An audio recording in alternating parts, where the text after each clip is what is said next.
What is up, everybody? My name is Justin. This is Forever Self-Employed, all about pressure washing, quote IQ, and Chris, the Striping Guys channel. We're literally live from almost every single channel on the YouTube platform. But in this one, we're going to be talking about how not to be broke anymore and how we all went from being poor to not being poor and how you can do the same. So joined with a couple special guests. I got Chris and Mike here. How's it going, guys? That's a little confusing because we're on my channel and I'd like to welcome my guests, Chris and Justin. Thanks for having us, Mike. You're welcome.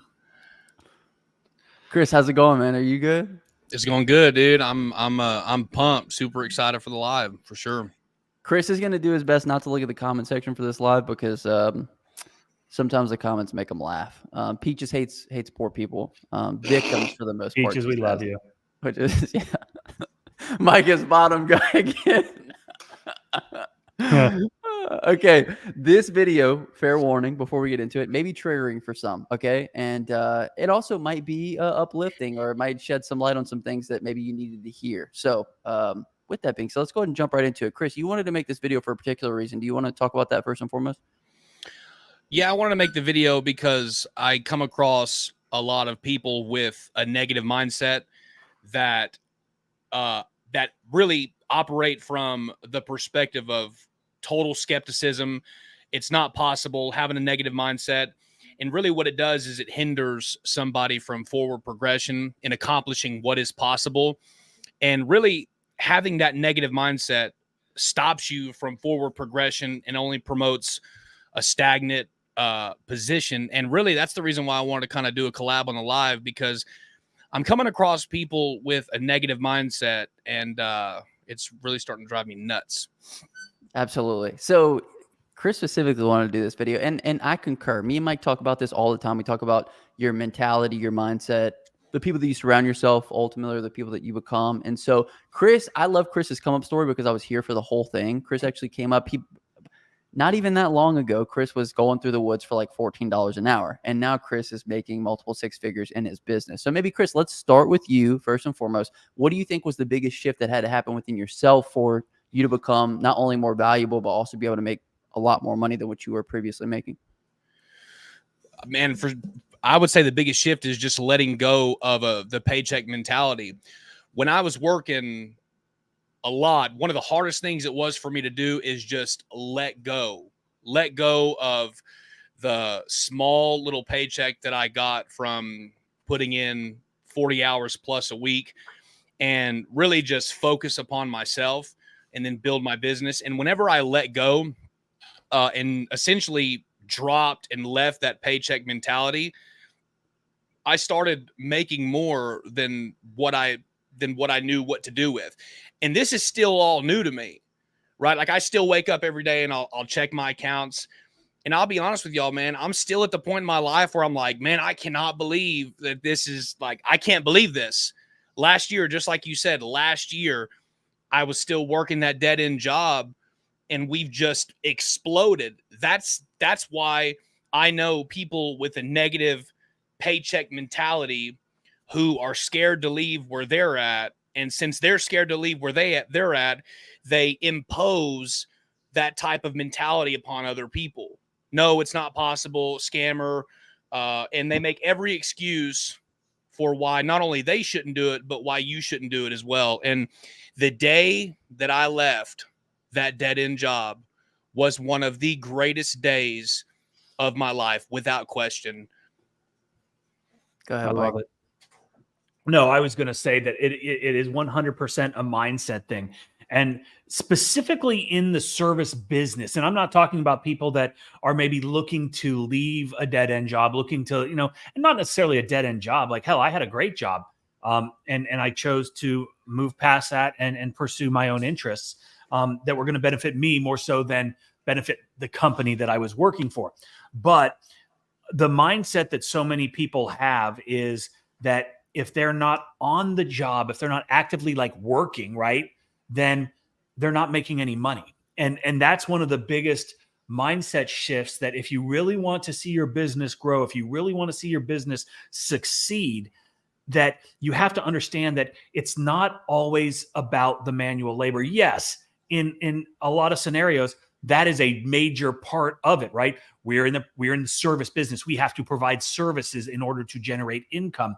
However, it's what you do when you're not providing the services that are going to elevate that business to a point where you don't have to be out there working every single day. You can move yourself away from, and it doesn't always have to be like 100% away. Like I hear people, and I've even said it myself. My scenario is a little bit different. I was never on the truck, right? I bought a business. I ran a business, right? Just like a lot of business owners, they're not the ones that are actually, doing the day-to-day manual labor. But with all of that being said, I hear people, oh, get off the truck, do this, so you can have a business that runs itself. And there are things that you can do to help automate business, remove the smaller, the tasks out of your life. And we've done a lot of things to help people do that, including ourselves. I mean, but that's not what we're talking about. We're talking about mindset, and your mindset has to change in order for you to achieve the goals that most of us have. Absolutely. Chris is hungry. It's lunchtime for Chris. Okay. One thing that I think that we've all seen is that our income is able to scale with the amount that we invest in ourselves and our own learning. And that's something that each one of us has seen. I've, done coaching calls with Mike. We've paid for program. We actually paid for one program that was $30,000. Like, we've invested so much into ourselves. And that's when we see how much greater we can become with regards to our reach, with regards to all the things we do on a day-to-day basis. And it's particularly from one of the things that Jack mentioned in the comment section. He wants beard advice from Chris. It wasn't that one. All limitations are self-imposed, and I completely agree. And when you surround yourself with people that have a higher ceiling than you, then the cap comes off in a way. And so that's what we try to provide for others now, because we're able to take the cap off of the ceiling for a lot of people, and they can see what we're able to do, and then in turn, they're like, I can also do the same. And that's why we've put ourselves, and we continue to put ourselves around people that are doing bigger and better things than us. So that way we can continue to take our own ceiling off. Because if all limitations are self-imposed, then what's our ceiling? We don't have one, right? It's only what we tell ourselves. And so I think that's a huge thing. Wouldn't you guys say so? 100%. And what I've found personally, and Justin, you can attest to this, because I was very resistant to a lot of these things that we have invested in. It comes to ego, right? And ego is one of the biggest obstacles that are in our lives. Whether you're a cocky, arrogant, egotistical person or not, you could be the most humble human in the world and out there grinding away every single day, yet your ego prevents you from understanding, or at least seeing, that you don't know everything. There are better ways to do things. There are people that have been there, that have done that, have figured things out, and can help you get to where you want to be, or help you get to where they want to be. You need to be able to set ego aside and say, I don't know it all, and I need help. And that was one of the biggest things that I struggled with. Like, writing a $30,000 check for education, that's not like that's like, hey, here's $30,000. I'm putting my trust in the fact that I believe in you, and I believe that you can give me the things that I need in order to get to where I want to be, to get to where you are. Because the people that we're paying, they're way up here, and they figured things out. So ego is the thing that kept me back for so long, because I was just unwilling to invest in the things that I needed to be investing in to get better and further along faster than I was. It really seems like one of the biggest pieces that guys don't mind investing in is the equipment, right? Because it's tangible. We can put our hands on it. We can see it. We can tinker with it, the whole thing. But the thing is like, let's say we put $30,000 into our equipment. Yeah, we're ready for a big hospital job, but we didn't put $30,000 into our marketing. We didn't put $30,000 into our education. We don't have $30,000 worth of systems. All we have is a $30,000 piece of equipment. It'd be like getting a Lambo in the driveway and then taking it to a racetrack and saying, I'm ready to roll. Well, you don't have anything. You don't even know how to race. You know what I mean? So that's one of the biggest pieces we try to instill in guys is let the customer pay for the equipment. Let's get the education first and foremost, and put a lot of money into our marketing so we can start acquiring these customers. Wouldn't you guys say so? 100%. Yeah. And, Justin and I talk about this all the time. The equipment factor, we're doing these one-on-one trainings where we've got, 4 to 5 guys that are in these small groups with us, where we're, diving into their businesses to help them grow, to push them as far as we can push them, to hold them accountable. And what we have seen is there are basically two schools. There are the guys that it's like equipment, right? And you need good equipment. You don't have to start with good equipment. Good equipment is going to make you better. It's going to make you more efficient, more proficient, more profitable, all those things, right? But the guys that say, I understand the equipment is important, but equally, if not more so, is the marketing side, the customer acquisition side, because the equipment's easy. You can go write a check and buy that. This piece is so much more difficult because, like Justin said, it's not a tangible, real thing that you can, grasp onto.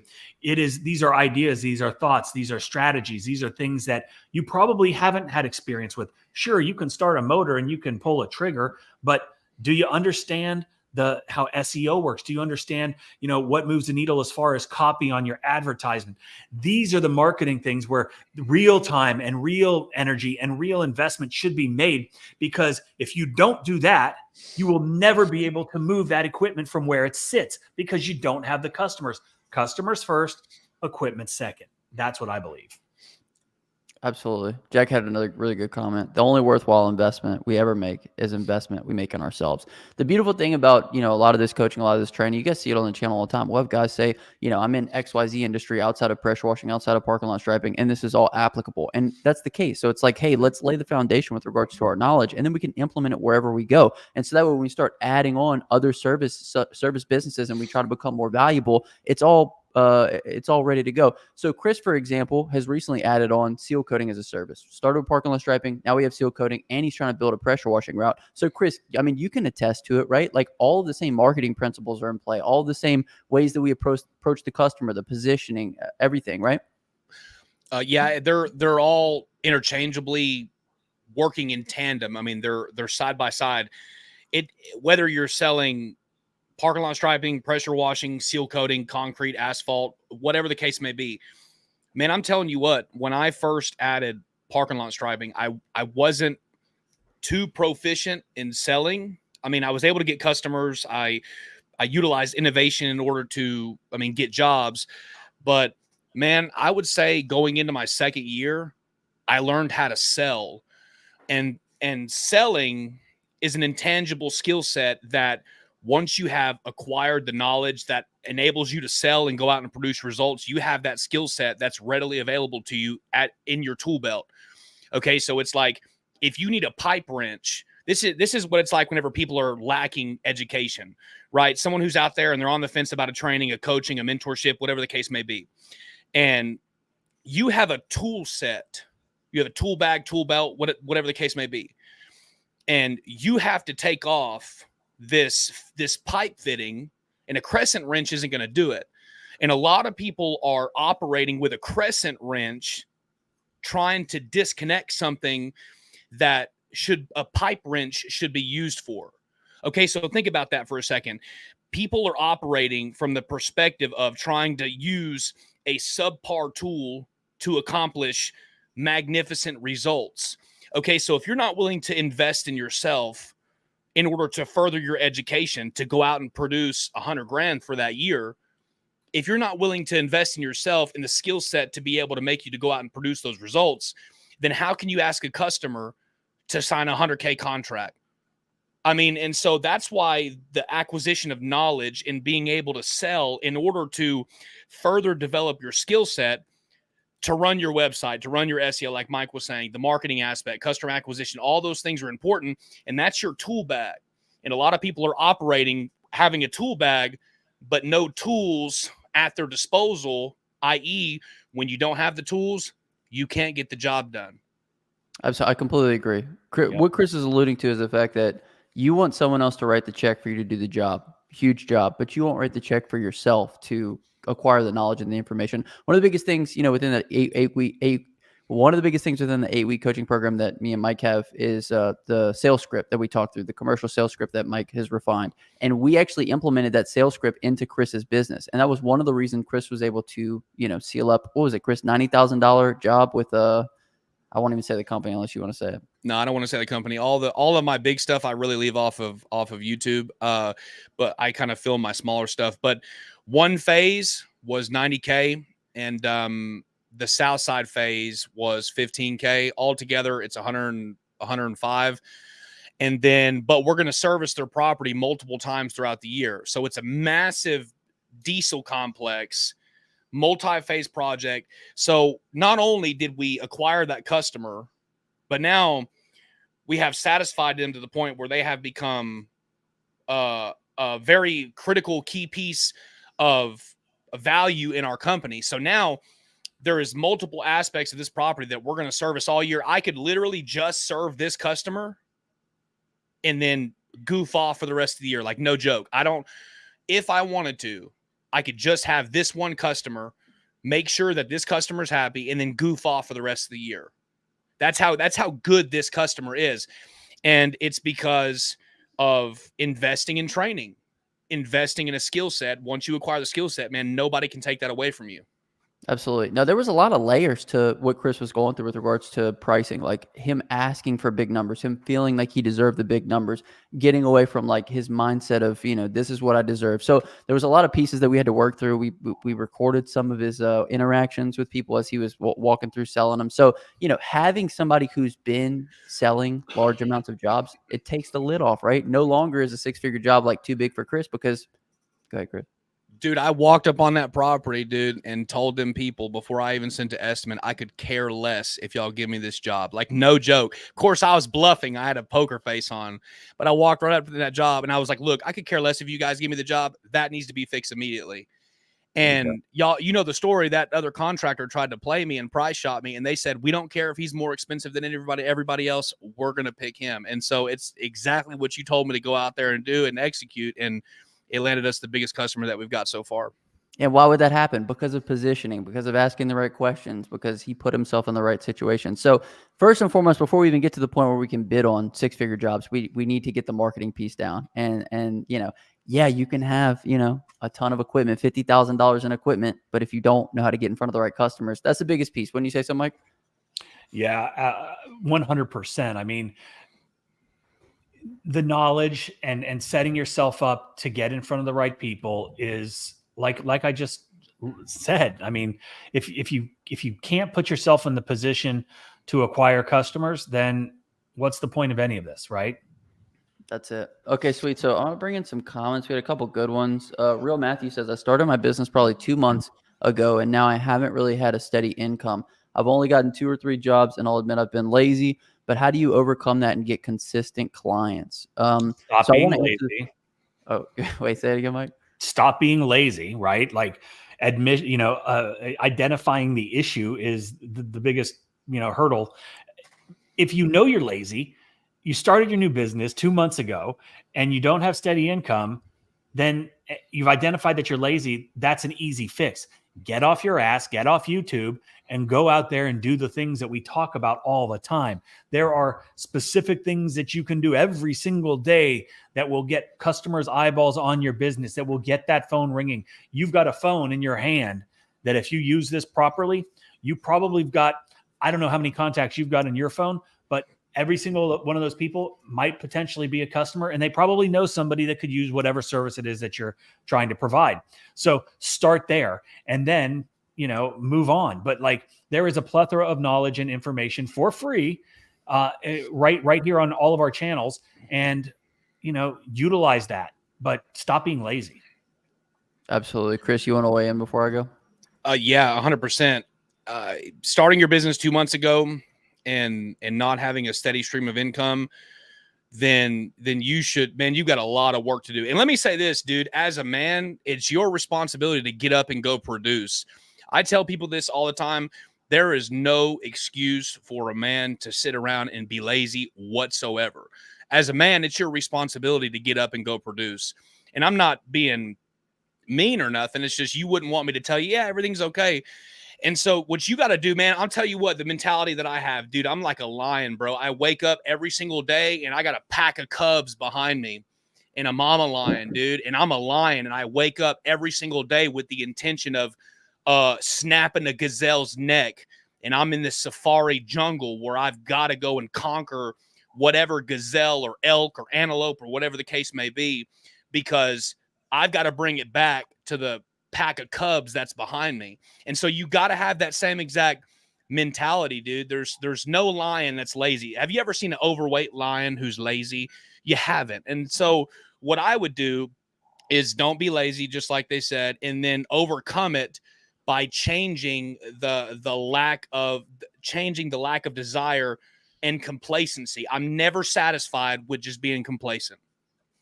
Absolutely. Absolutely. I completely agree with that. Peaches had a really good comment. Daily IPA, daily income producing activity. Completely agree with that. So just to come back to this, if we want consistent lead flow comes as a result of consistent daily actions, taking right daily actions, right? It's one thing to do things. It's another thing to actually take the right steps. That's why we kind of break all that stuff down. But the biggest thing is setting the right expectations as well. Too many people will start a business 2 months in, only got 2 or 3 jobs. Okay, are we taking the right actions? Are we taking daily action? And then also, we really shouldn't be looking to take a profit. Stop trying to like go full time into the business way too early, way too soon, and reinvest back into the business. Chris, how long did you do jobs for free until you actually started making money in your striping business? I did it for 6 months. And I did not. And matter of fact, I talked about this in a live the other day. When I went to my bank and got my first business loan, I intentionally, with my business plan, with a projected P&L sheet, I told my loan officer that I'm intending on losing money this first year. I'm not going to focus on profits this entire first year. I'm going to sacrifice, and I'm not going to focus on profits. I'm going to build a brand. And whenever I slapped my business plan down at the loan officer's desk, that was my intentions. Since I did that, I did not focus on profitability. I still grinded at my full-time job until it was time for me to go. But then I worked and bought my experience, outranked everybody on Google, and now I'm one of the highest ranked companies. I get organic calls every single month. I get so many organic calls for striping that our striping is totally done. Our seal coating, we're on the first page on Google for that now, and then I'm on to another task. So don't focus on profitability. Focus on building a sustainable reputation that's going to continue to bring profits in, because if people know you, they'll like you, and they'll trust you. And you have to build a brand that's associated with those 3 things. If not, you're going to struggle, live paycheck to paycheck, and get one job every other 3-4 months. Right. Become value focused before you become profit focused, right? That's what Chris did. Chris provided so much value into the marketplace until ultimately, there's a saying, it says, do more than you're paid for. The man who does more than he's paid for will soon be paid for more than he does. So become so valuable. There you go, Chris. There you go. Yes. So that's Chris's model right there. Dude, give him a growl, Chris. Come on, like a big lion about to hit a gazelle. Dude, today's a good day, y'all. I'm for real. I cannot believe I get to wake up every day and do this. I mean, you know what? Chris is working on closing a big account with multiple locations as well right now. So 1,500. 1,500 locations, though, you said, Chris? Nationally. I just got the call, no kidding, before we hit this live. I called the secretary. They're usually gatekeepers. This is why there's no excuse. You out there have no excuse to sit there and be lazy. I made a connection on LinkedIn, made a call, and guess what? I don't even want to show you because it's a big opportunity. But what I'm saying is got the contact information. I said, hey, I want to accomplish this goal. How can I do that? Then they gave me the direct line of contact, who's the decision maker for the entire company of 1,500 plus locations. Guess what? Called him today, left a message for the secretary. The secretary, right before this live, called me back and said, hey, just want to let you know, I've relayed the message. He got it. He's going to be calling you next week. Just like that. And so now what you do is you position yourself, and then after you position yourself, you leverage that positioning that you have created in the mindset of those that you're trying to sell. Once you do that, now you have elevated yourself in their mind. You can utilize that as a leveraging point and then sell into them and make that money.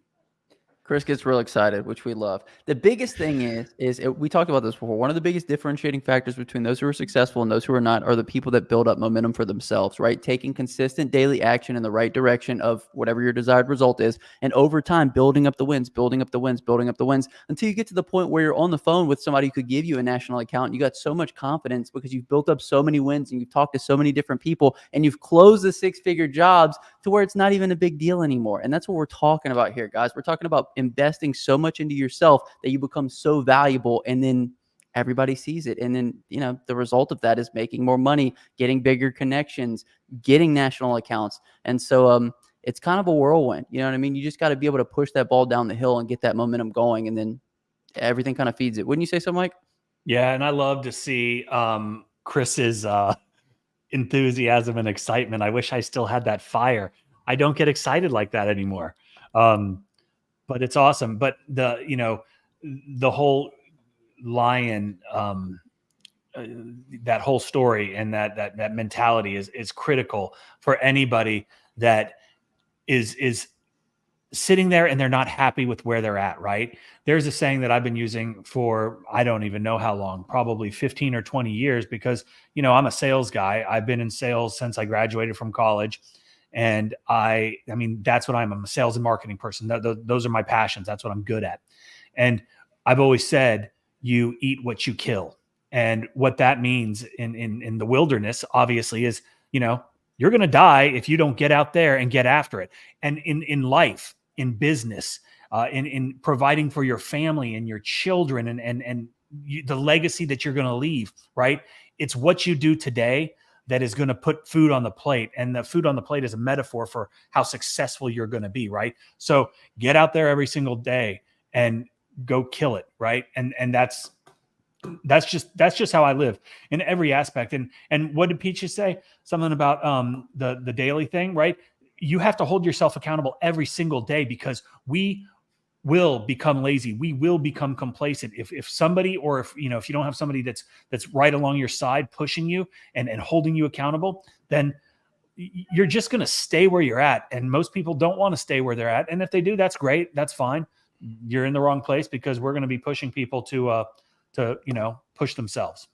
And that's why we're all such good friends, is because every single day we bring it and we count on each other to continue to bring it. We all keep leveling each other up. So when you surround yourself with people that have a high standard, you then rise to the level of the standard of the people that you're surrounding yourself with. So that's why we always tell you guys to take notice of the people that are around you. Like, what are they doing? What are they going after? What kind of goals are they setting? What kind of money do they want to make every year? What are they building, right? Because if you look around and you don't really see anybody doing too much, it's like, okay, let's find a different room. Let's find a different circle. And that's why we put together these coaching programs in these groups. Somebody asked, how could they find the group? It'll be linked up in the comment section description. Either, we all do coaching. So we'll have some links down there as well. I do like what Jack said. Jack said, Chris, close it first and then tell us about it. I love that. Just because, like, how many times have we seen, like, we get real excited over, like, some big possibilities and then it just kind of tanks out. Oh my God. That's the fucking worst, is when you like, and Peaches, somebody had said something about another channel, a pressure washing channel.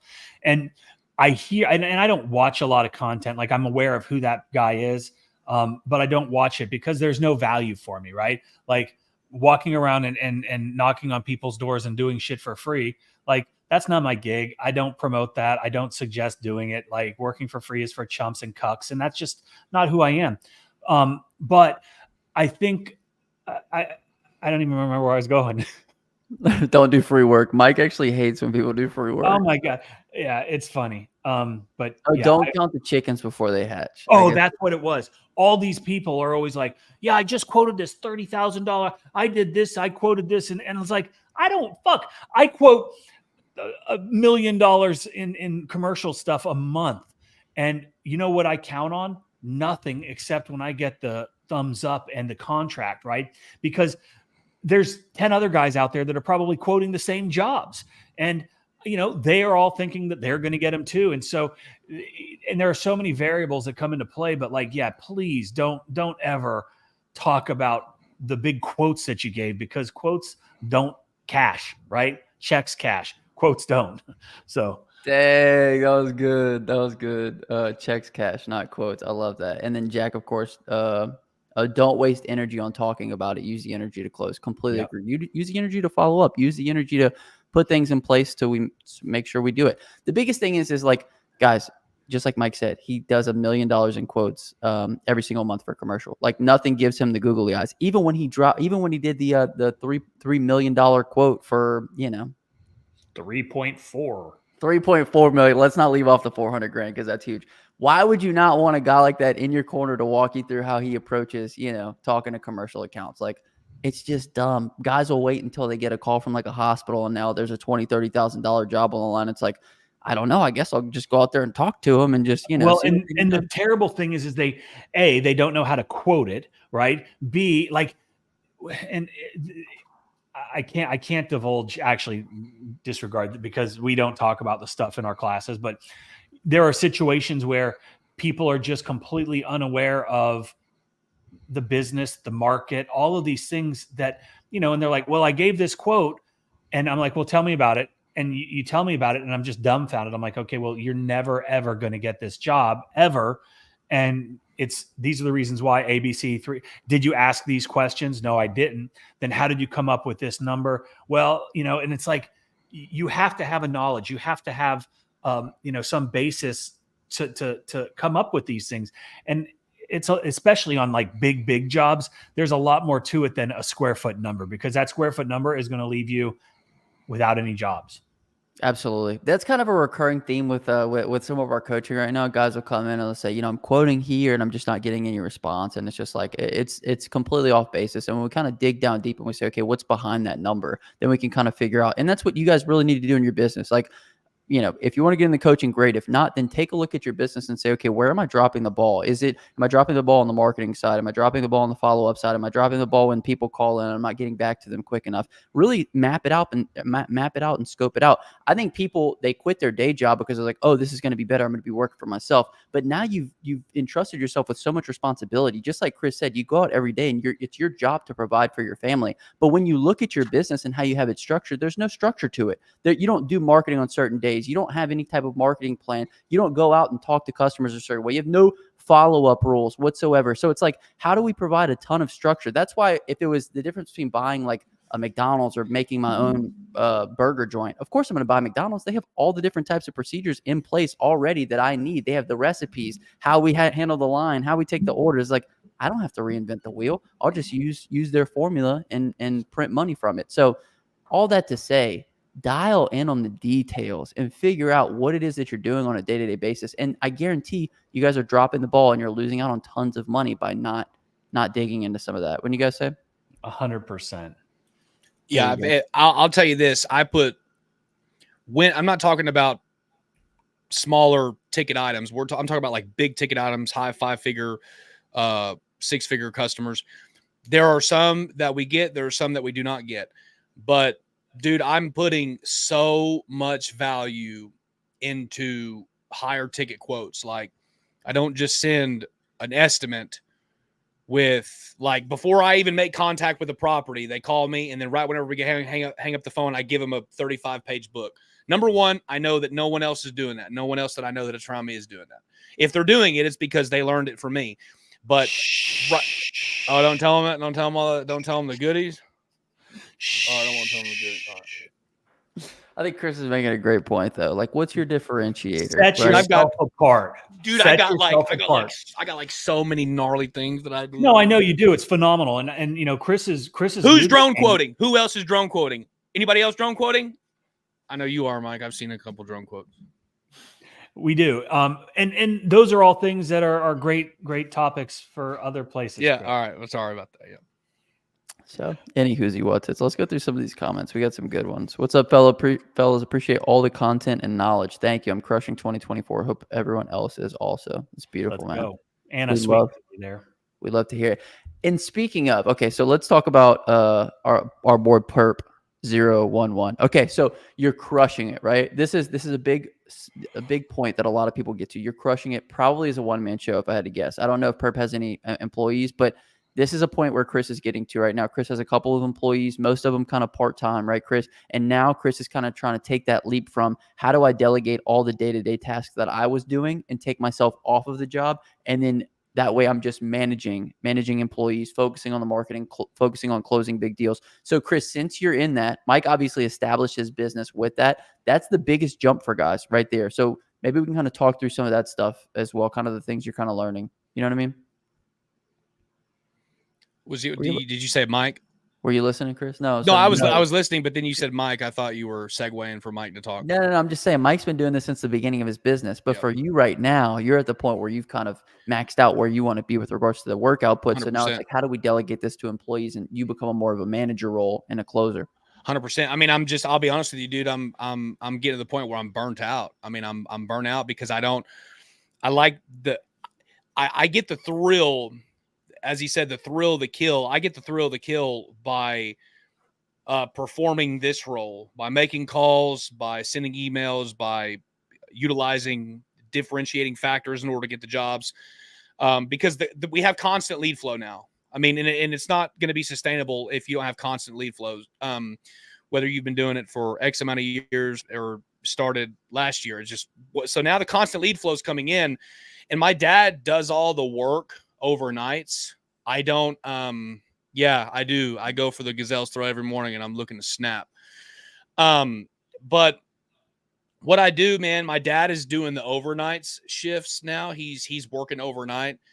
And man, I went there and went on the job with him, and I was there for probably about 2 hours, and I was just like, man, this sucks. And I left. I mean, I'm getting drained, and I'm looking for my dad to bring him on and him just totally run out in the field as far as the striping.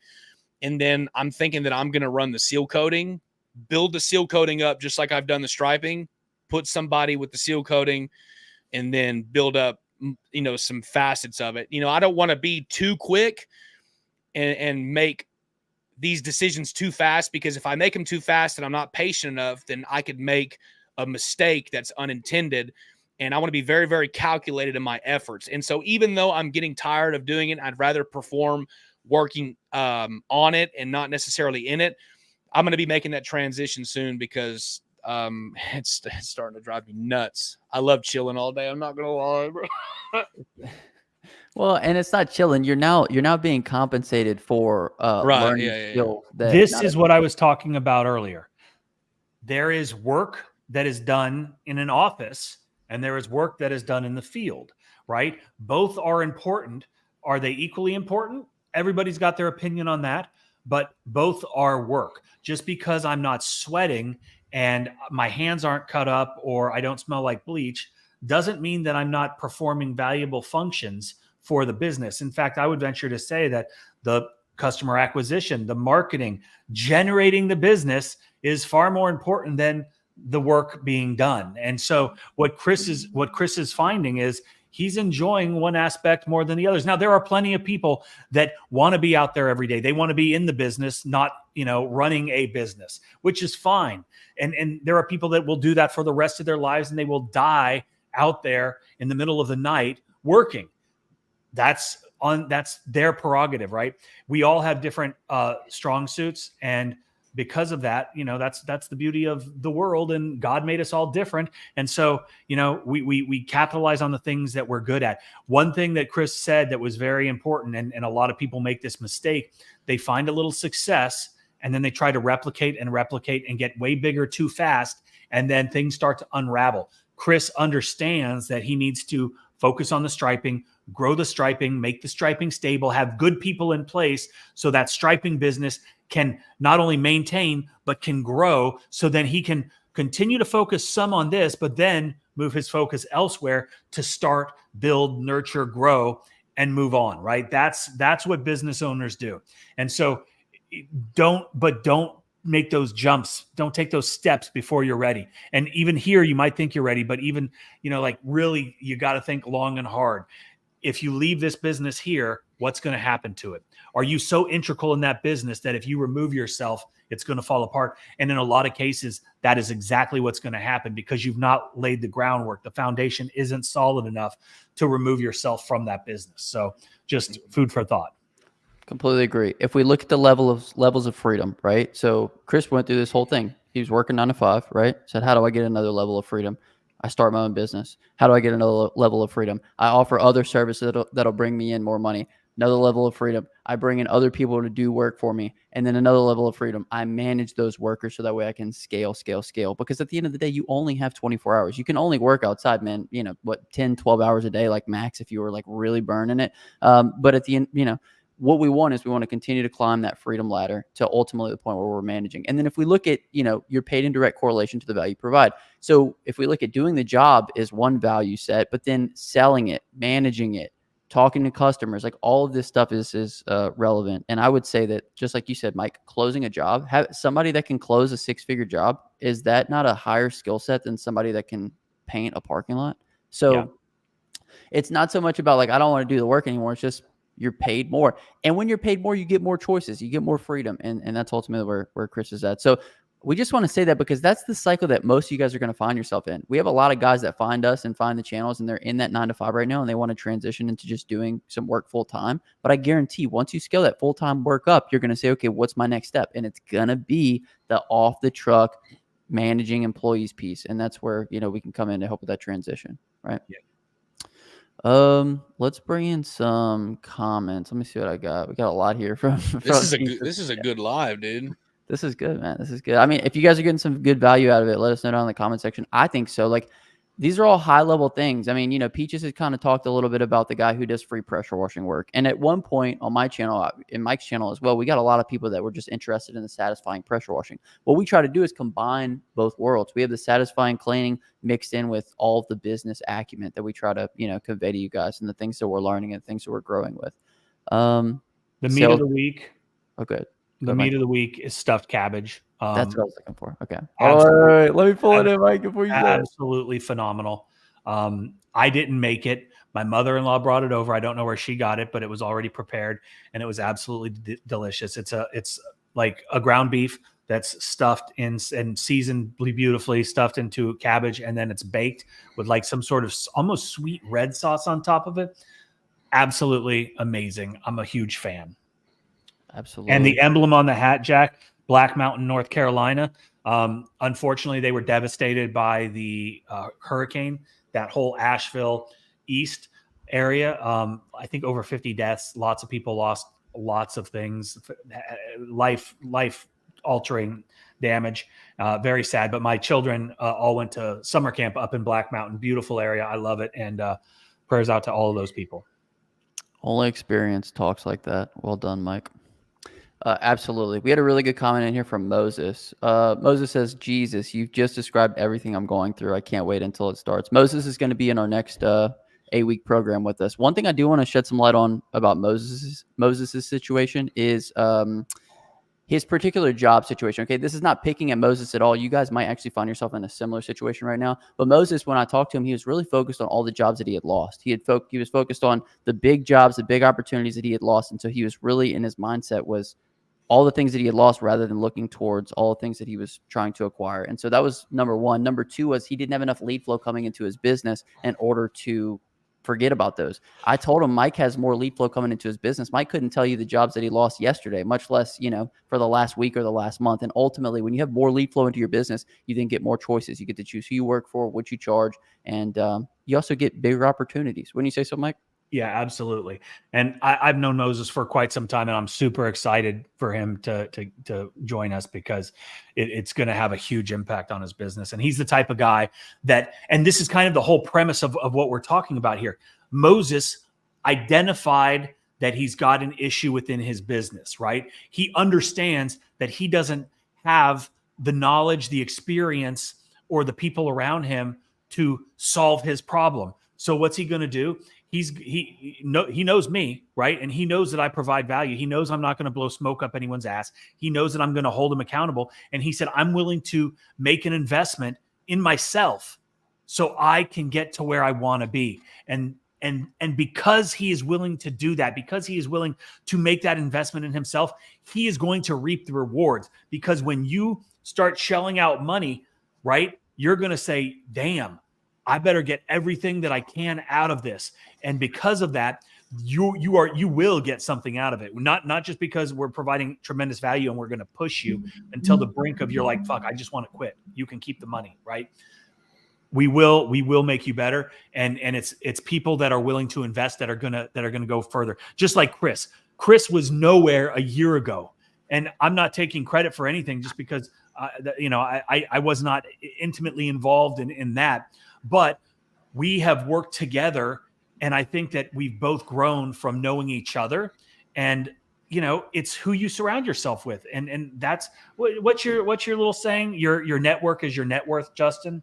Yeah, something like that. Yeah, absolutely. Yeah, you're the average of the 5 people you spend the most time with. I do want to say one thing, Chris. I know you want to say something. A couple things about Moses. Moses was in a position where he was so uncomfortable with the way things were, and he was so ready for change that he took action, and that's where you need to be. The other thing Mike said is when you pay attention. Okay, so you guys on this live right here, we've given so much value. We've given so many things you can actionably take into your business and start making changes and start making more money. But how many people are going to watch this whole thing all the way through? How many people are going to take notes? How many people are going to actively implement the things that we're talking about here into their business? And you're going to go find better circles and going to diagnose their business and dial into all the things that they need to be doing.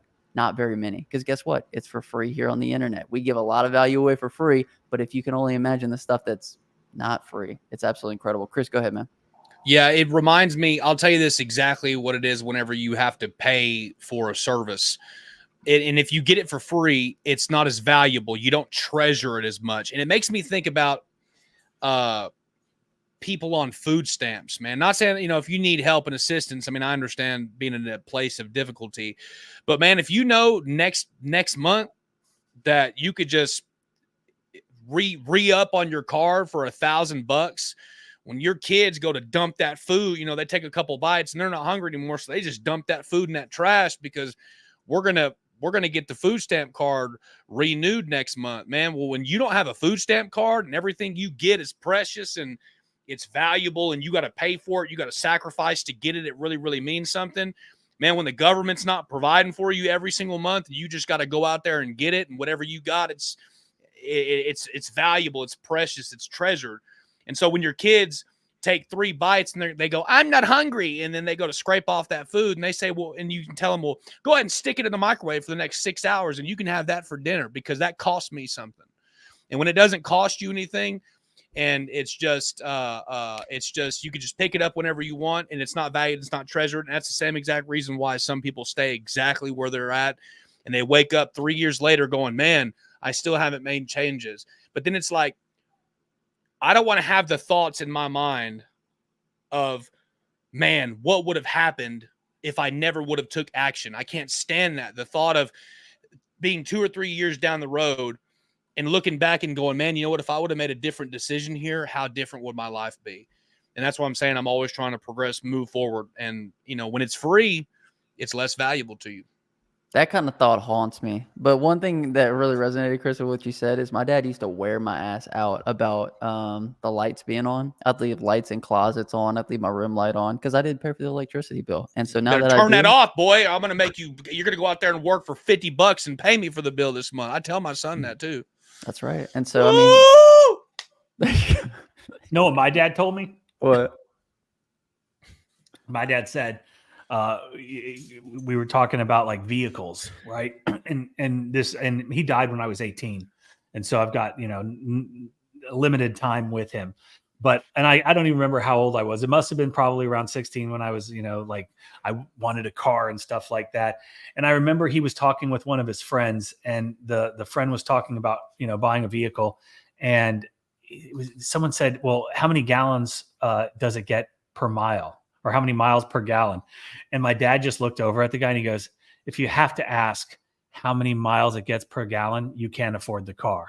Right. And that resonated with me. And I was like, damn, like that's kind of a badass thing to say. Like nobody ever said, hey, we're not going to air condition the whole house, the whole neighborhood, shut the door, turn off the lights. Right. But again, I think it's a mentality thing. When you're able to understand that, you can afford certain things in life, it makes life a lot easier and a lot less stressful. And that's kind of what we're talking about, bettering yourself, bettering your situation. And we can't always do it by ourselves, right? We need help. And it doesn't have to be, and I'm not saying you need training with Mike and Justin or Chris or whatever. Like it is what it is. You find help where you can get it, get ego, throw it to the wayside, because like we said, that's the thing that's going to hold you back. I think it's a perfect example of how our parents' mindsets like subconsciously rub off on us. Like think about that, Mike. Like for me, my dad was like, the light bill, turn off the light. And for you, your dad was like, if you can't afford, if you need to know what the gallon per gas is, you can't afford the car. And so like automatically you're getting like a step up because it's like, okay, I just need to make enough money to afford it, rather than like in this scarcity. So anyway, Right. just you doing better will subconsciously rub off on those that you're raising, like your children. You know what I mean? Or Yeah. everybody in your house. Another thing that he said one time was he knew that he had made it, right? And in his mind, because he grew up very, very meager, right? They were blue collar working class people in Portland, Oregon. He went to high school. His dad was like a handyman, odd job type of guy, was always bouncing from thing to thing, trying to make his fortune, and never did, right? He always had these great ideas, but nothing ever, materialized. Dad saw this. My dad knew he didn't want to be where his dad was. And so he was like, okay, education is what's going to get me. Well, they didn't have any money to go to college, right? And so my dad went and he worked on the railroad, and he was the guys that were out in the yard connecting the box cars, making sure they were all coupled up and secure, and moving on to the next one. And he had said that he remembered, and so he was working there and going to school at night. At Portland State University, right? He was making enough money during the day so he could pay for his school, because in his mind, and back then, this is a long time ago, that's how you got into the corporate world, and you climbed the corporate ladder and all that bullshit. And so he told me that he remembered the point in his life where he said, I am not going to be stuck here. And he said it was like 2 a.m. in the morning, and it's pouring rain. It's cold. They're out there connecting these rail cars together, and it's just monotonous, labor intensive work. And he looks over, and he said there was like a 65-year-old guy that's just beat up. He's weathered. He looks old and beat down, and he's miserable, comes into work miserable, leaves miserable. He's miserable when he's at work. And he was like, I'm 19 years old, and I'm doing the exact same thing the 65-year-old man is doing every single day for however many years. And he's like, I looked at him and I thought, I will never be that human, right? I will never do that. And that was the motivation that he needed to progress and to continue busting his ass so he could put himself through school. And I'm not by any means saying that you have to go to college, because I don't believe that. And long story short, I remember him saying at one point, he goes, I knew that I had made it. And this is coming from not a broke mindset, from a scarcity mindset. Like, okay, dad doesn't have a job. What are we going to do to make sure that we're able to do the things? He said that when he would go to the grocery store and he didn't have to look at prices, right? He was probably 40 years old when he said that, but that was the point where he felt that he made it. And so I encourage everybody, like, let's think about, what are those limiting factors? What are those things that, like, are we checking our bank account every single day so we doesn't go down below zero? I remember those days. I was there, and that was shitty. That's shitty when your wife calls you from the grocery store and she's like, there's no money in the account, and I'm here with, a child and a bag of groceries. What the fuck? Or the power gets cut out, right? These are all things that we've all experienced, I'm pretty sure. And these are things that we never want to experience. And by doing the things that we need to do every single day, going out there like a fucking lion and killing your food, killing what you eat, that's going to make all of those things go away. But like, I want all of you people in, 10 years to look back and say, I remember when I made it. And it was when I did this, right? I've got many of those moments, and they're awesome. Look, Mike, you can curse on your own channel, but don't you dare curse on mine and Chris's, all right? How fucking dare you? Did I cuss? Yeah, I'm just kidding. Oh yeah, well, fuck off. We actually love cussing, you guys. We for a long time on YouTube we hit it, but now we're bringing up the real us. Chris, don't you dare curse. I don't cuss. I don't cuss at all. It's just a personal preference of mine. You know what I'm saying? Yeah, well, my personal preference. I'd like to bring Moses back in. Jack wants to know if Moses knows anything about the 10 Commandments. So that it's not that Moses, Jack. Thou shalt follow up with your customers seasonally. Maybe the 10 Commandments of the service industry. That's not a bad idea. Yeah. Thou shalt close all thy opportunities. Man, I'm telling you what, you would, from a Bible context, man, you'd definitely be condemned, because, James says if you offend in one point of the law, you're guilty of all. So if you just break one, you've broken them all. And so I definitely don't close all my opportunities. Jack, don't make that a law, dude. You're in trouble. You're in trouble, Chris. Ignorance is no Excuse of the law. Yeah, What is yeah. that? It's in Latin. In Latin, it's called ignorantia juris non excusant. That's ignorance of the law excuses not. And it's, dude, I nerd out on language, y'all, for real. There's a lot of stuff y'all don't know about me. That's beautiful. But Shed some more light, Chris. What do we not? What else do we not know about you? I'm a language nerd. I think we gave a lot of good value. Now let's have some fun. Yeah. I mean, I don't have my TR here, but I can read Koine Greek. I don't know if you know that. That's Yeah. wild, bro. Yeah, my mom was a Bible critic, and she said that the Bible is not translated right. And so I learned Koine Greek to be able to put them side by side to prove her that she's wrong, and she's wrong. I mean, I can live translate. So yeah, she's wrong. Most definitely. And so anyway, that's a fun fact about me. I don't know if you knew that. So Okay, here we have some more good ones. Thou shalt calculate sodium hypochlorite concentrate and dilute correctly and accurately. And you can use the mixed calculator and quote IQ.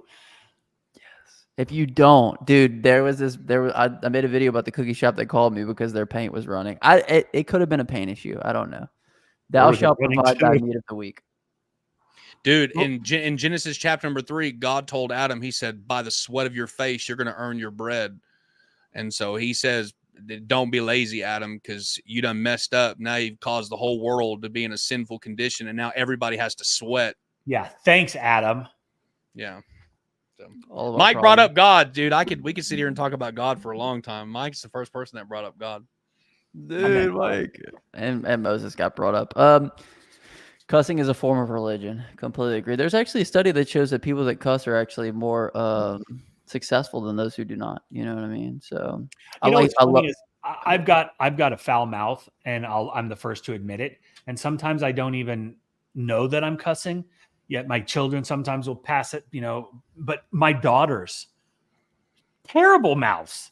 And it's like and it's crazy. And I'm like, okay, no, like it's so unladylike. They're like, well, Dad, you cuss all the time. I'm like, I'm almost 50. I can do whatever I want. But, do as I say, not as I do. But yeah, do not cuss. Like I also think cussing makes you sound less intelligent because you're not able to convey without just going directly to that. Like Chris is a word nerd, so maybe that has something to do with that. I would argue that if you can cuss correctly, then you're actually more intelligent. I mean, well, I don't know. Jack got a really good comment. It's either the pain of regret or the pain of self-discipline, dude. Like, you want to really dial into this one too. Like, I have no problem on a day-to-day self-discipline, but with diet. And Chris, I know you've been recently dieting. Mike, I know you diet all the time, dude. Like, if you want to see very quickly how serious this is, you either have the pain of that self-discipline on what you eat every day, or you have the pain of regret of, like, you know what I mean, putting on that weight. And so I think that's a very tangible, example of that. Speaking of diet, I have a nutritionist and a weight person that does that. What do they call when they lift those weights? Trainer? Yeah. I pay him like $1,200 a month on top of other things. So we were talking about personal development and paying people who are better than you at a certain thing to acquire skills. And I'm not the fittest guy, but I understand that I need to. But I mean, I've been doing this for a couple months now, so we're dropping weight. But what I'm saying is I pay him every month, like $1,000 to $1,200. Boom, right off top. And he pushes me, works out with me, pushes me to lift more and all that stuff. So, I mean, yeah, I don't want to look back in life and go, man, what would have happened if I what's the potential there? And I want to maximize whatever time I got left and maximize every single opportunity for sure. So, yeah, but you pay Chris, so you pay attention, right? I bet you don't miss a session because you already been billed for it. You know what I mean? Like, heck no, I don't miss a session. Matter of fact, I maximize every session I get, if you know what I mean.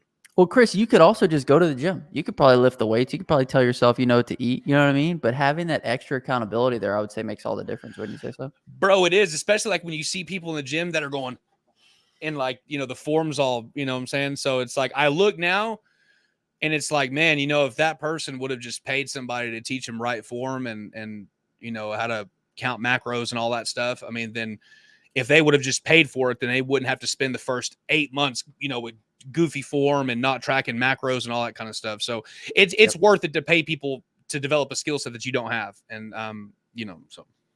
Todd Ketchell said he lost over 60 pounds in 2 years before he got into the biz. Dude, Todd Ketchell's in good shape. I wanted to ask him before, but he's in really good shape. There's a lot to be said about, the self-discipline of eating, as well as, the way that we look and how that's reflected. You know what I mean? So anyway, just all good stuff. Anything else we want to say on this one, guys, before we wrap it up? No. Yes. Mike, do you have any tats? I do.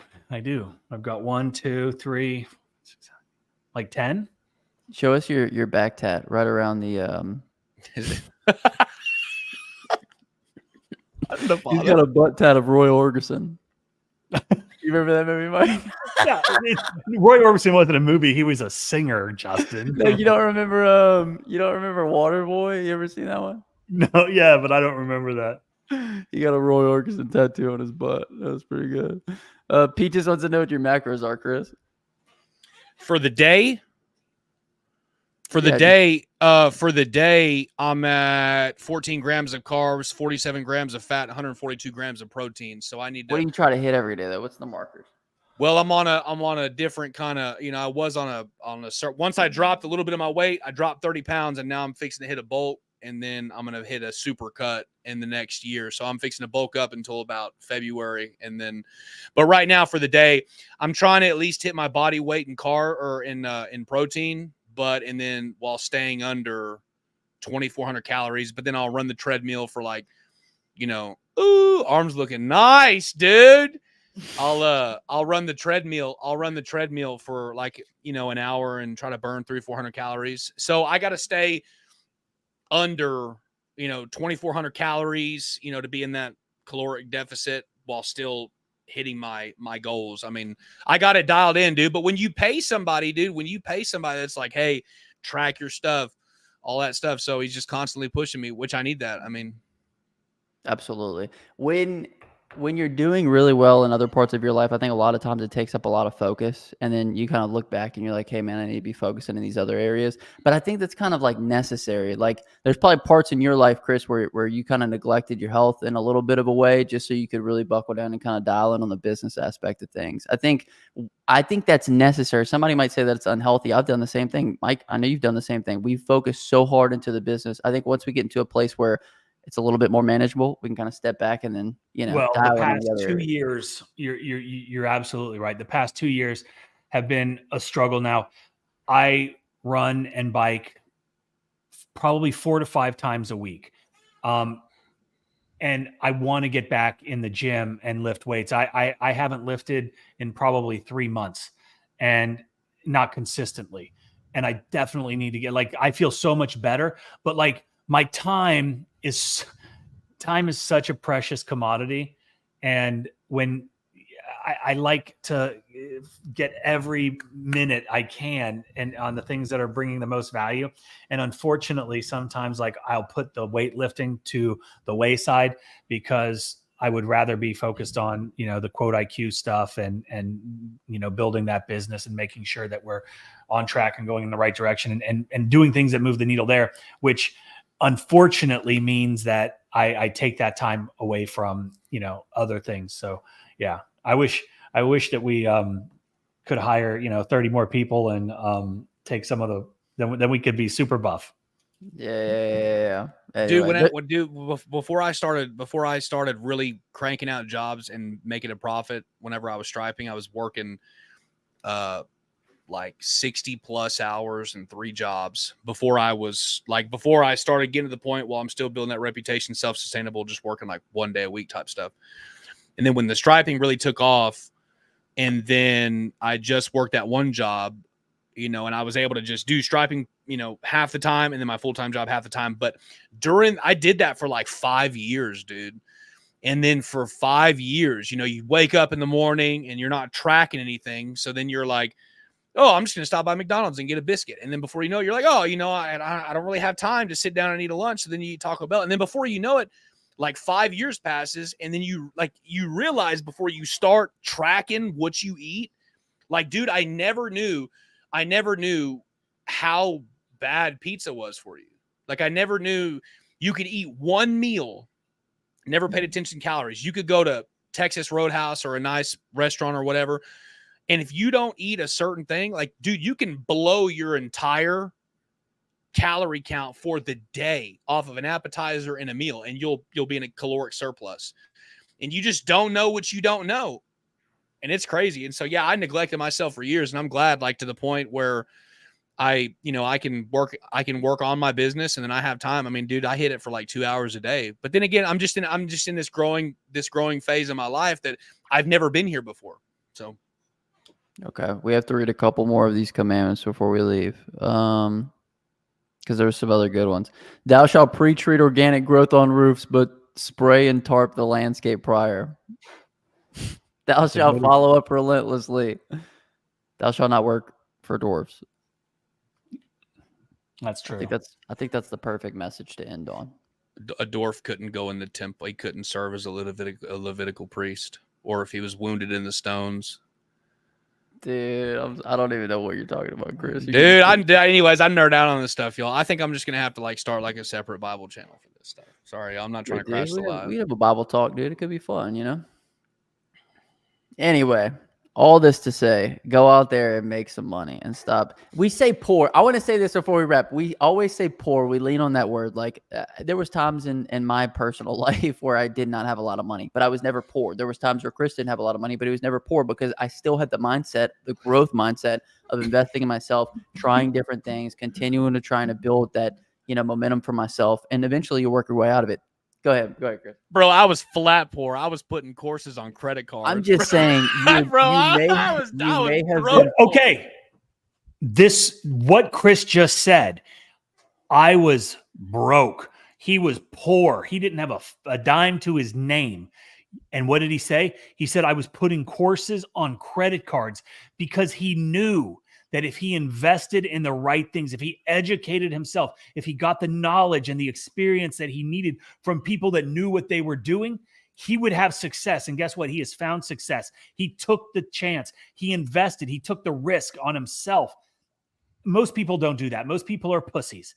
And because of that, they're never going to be successful. They will be broke. They will be poor. They will be putting everything on credit cards for the rest of their life. Don't be that person, right? Don't be that person. Absolutely. And I'm just saying, we talk about poor. The only way you can be poor is if you stay there. You know what I mean? You might be broke for a little while, but I don't know. We always pick on poor, but it's just because like maybe you have a poor mindset. Maybe you got a poor mentality. Maybe you got a poor way about doing business. And really it's all just education. So anyway, if you find yourself in a financial situation right now that is something you don't like, let's take a look at some actions and how we can change some things up. So Peaches. Okay. Anything else you want to say before we wrap this one? Can I borrow $20, Mike? Yeah. Not me. Can Premium if you want to borrow? Justin, you can, but I don't know this guy. $20. Do your dollars thing, Mike. Dollars? Hey, if I give you all my dollars, then I don't have any dollars. Yeah. That's it. Easier to be a victim, says Peaches. Completely agree. All right, sweet. With that being said, what's the word of the day? Chris, you'll pick the word of the day? I wasn't prepared to. Just anything. Macro. Macro. If you made this from the video, comment down below macro, #your role. My name is Justin. It's forever self-employed. Until next time, hustle hard and get that money, baby. Peace.